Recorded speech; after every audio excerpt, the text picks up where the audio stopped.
Welcome to the 1 Year Bible, the entire Bible in 1 year, cover to cover. March 13th. Today's reading is Judges, chapters 7 through 9.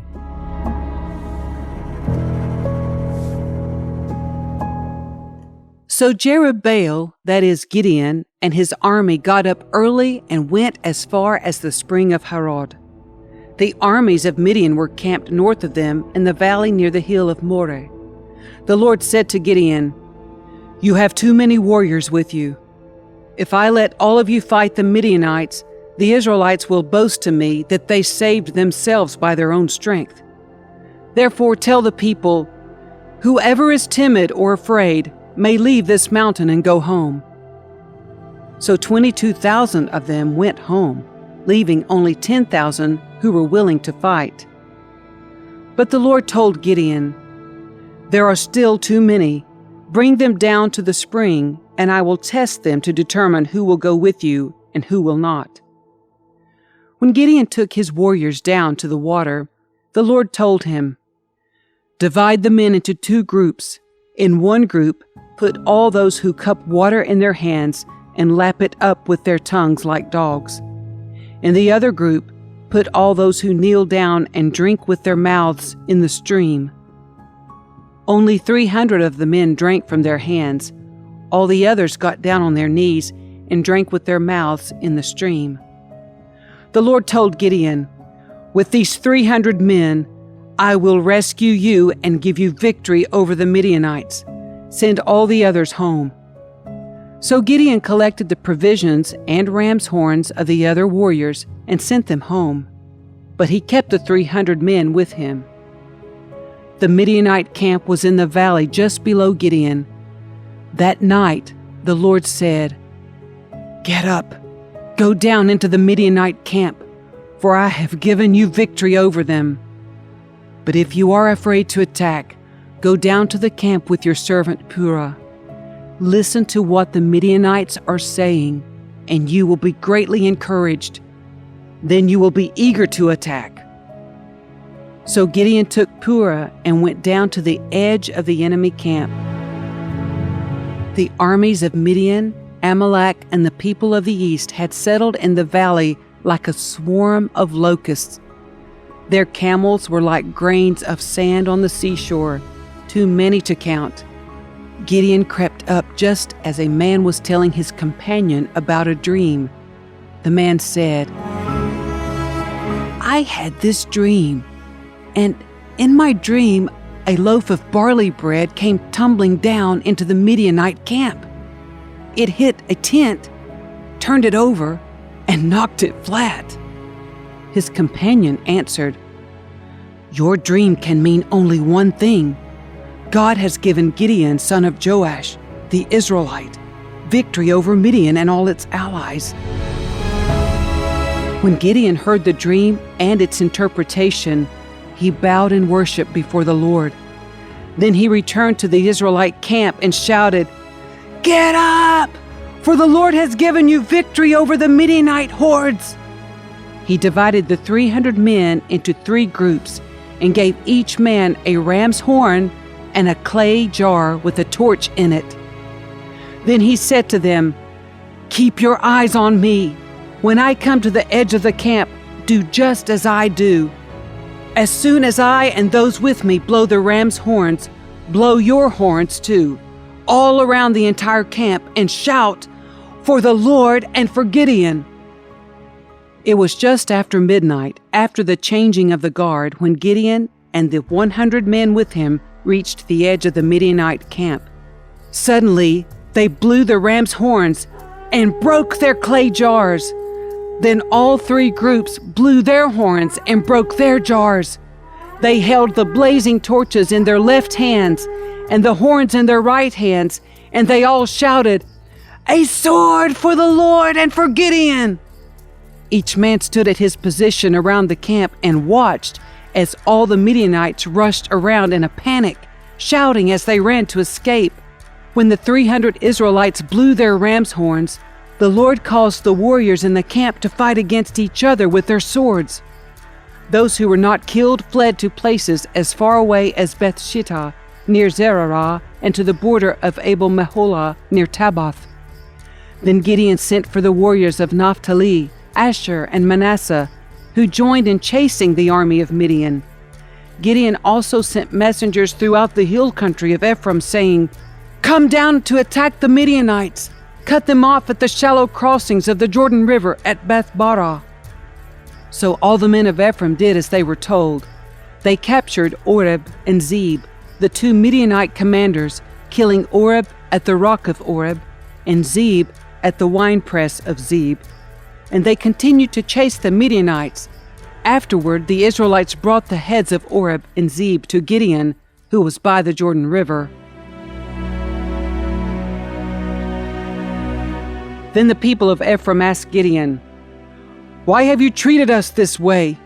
Why didn't you send for us when you first went out to fight the Midianites?" And they argued heatedly with Gideon. But Gideon replied, "What have I accomplished compared to you? Aren't even the leftover grapes of Ephraim's harvest better than the entire crop of my little clan of Abiezer? God gave you victory over Oreb and Zeb, the commanders of the Midianite army. What have I accomplished compared to that?" When the men of Ephraim heard Gideon's answer, their anger subsided. Gideon then crossed the Jordan River with his 300 men, and though exhausted, they continued to chase the enemy. When they reached Succoth, Gideon asked the leaders of the town, "Please give my warriors some food. They are very tired. I am chasing Zebah and Zalmunna, the kings of Midian." But the officials of Succoth replied, "Catch Zebah and Zalmunna first, and then we will feed your army."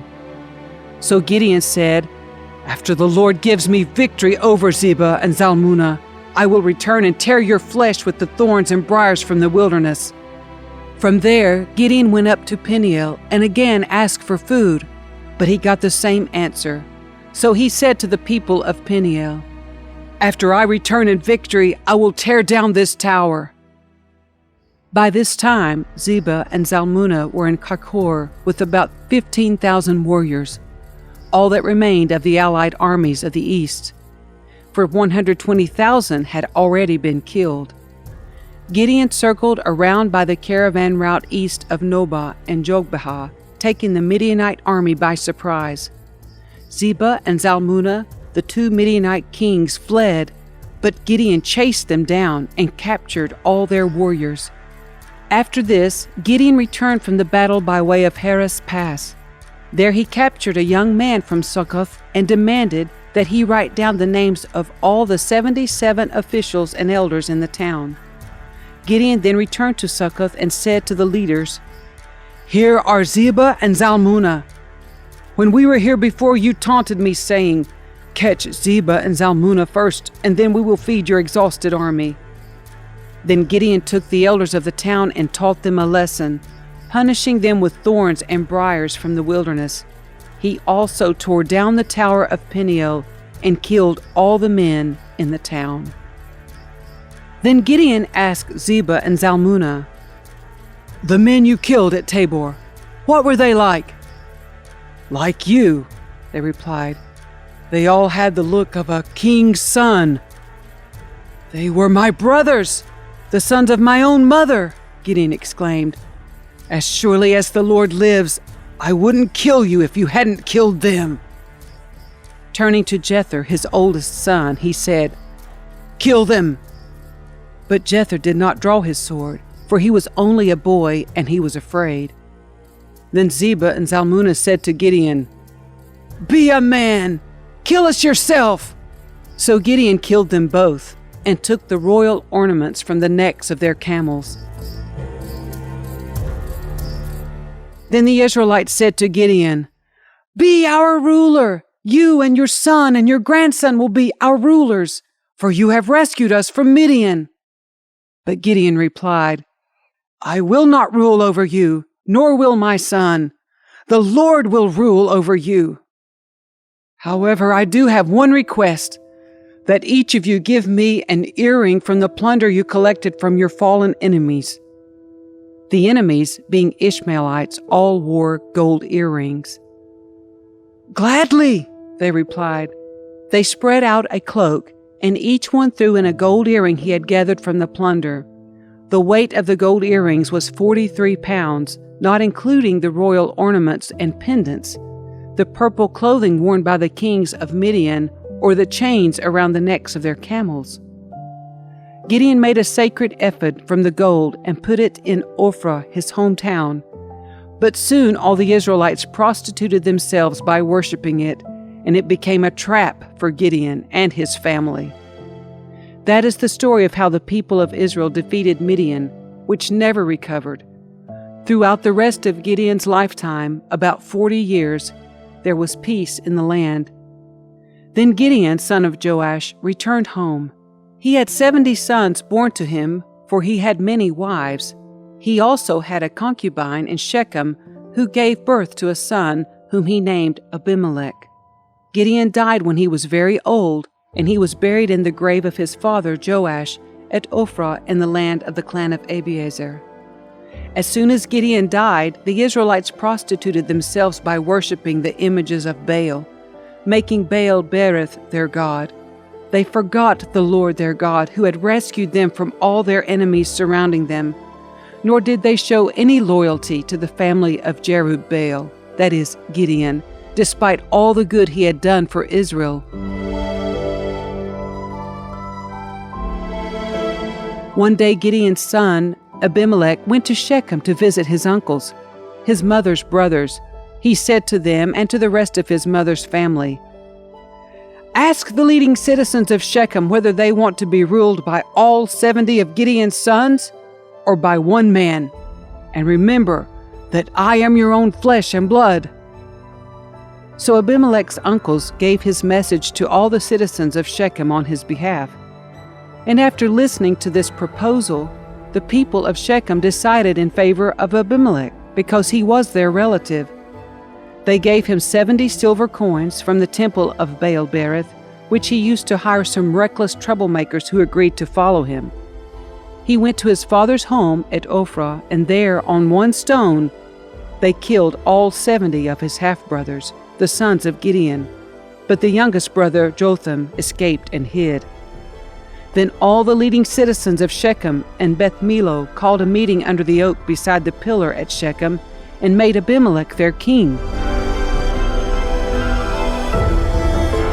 When Jotham heard about this, he climbed to the top of Mount Gerizim and shouted, "Listen to me, citizens of Shechem!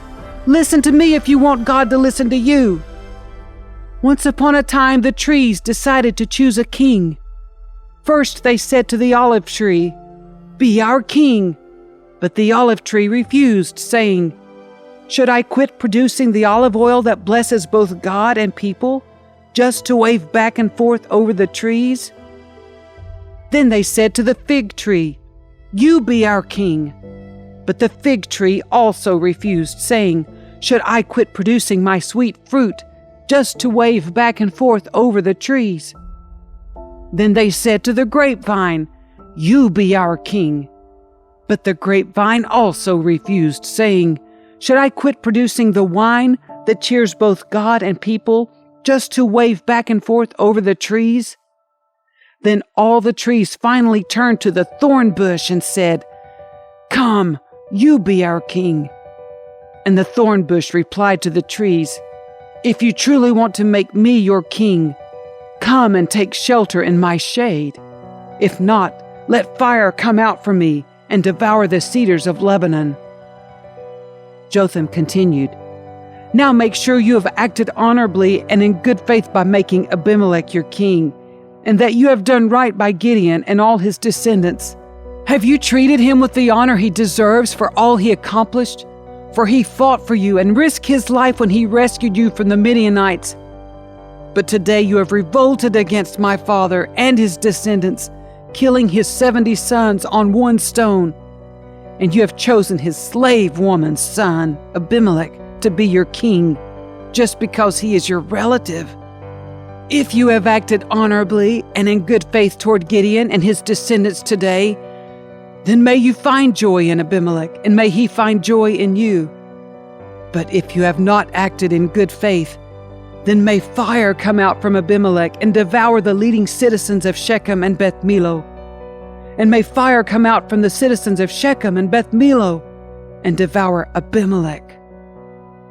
Then Jotham escaped and lived in Beer because he was afraid of his brother Abimelech.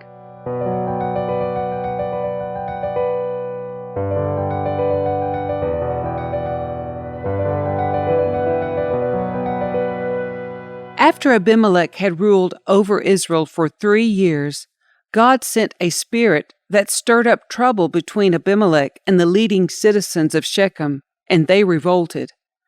God was punishing Abimelech for murdering Gideon's 70 sons, and the citizens of Shechem for supporting him in this treachery of murdering his brothers.